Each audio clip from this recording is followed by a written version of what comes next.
All right. And to piggyback off of that video, I enjoy where I work. Let's be clear on that. But every day I wake up knowing that my livelihood depends on the people that choose to do business with us. And I realize that there are factors beyond my control that impact me. So I think it's important to be respectful and to understand.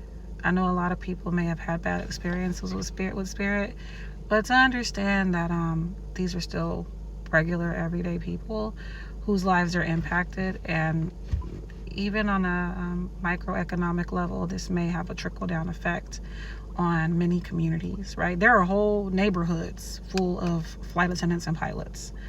There are flight attendants and pilots, even at Spirit, who own crash pads, multiple properties, businesses whose other streams of income and the businesses that they support depended on that money, right? There are now trips that have to be canceled, tuitions that have, things that have to be adjusted. So it's not just the people that work there, right? It's the people within their community who are now going to be impacted, right? Will there be an influx of foreclosures because of this in certain areas, right, as a result of this airline closing down?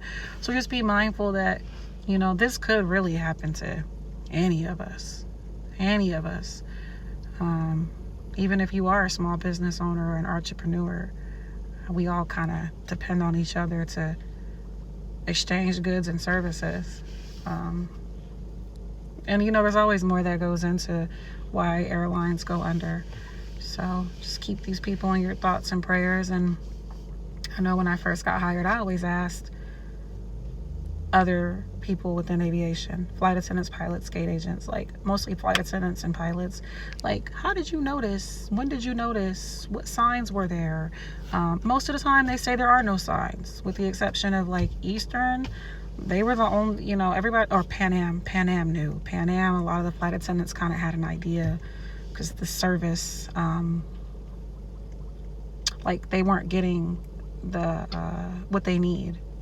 They would go somewhere, wouldn't have enough coffee, wouldn't have enough napkins, the food would be weird, cleaners wouldn't be there or would be there, little things like that. But from what I understand, they were hiring up until, you know, the year or a year before they closed. Somebody can comment, but when you talk to older people, even the ones who work for Republic, they'll tell you, like, I didn't see it coming. Most of them didn't. So some of y'all, you know, you're like me. We feel like Noah before the flood, you know, prepping and preparing, and everybody else is like, well, my company's never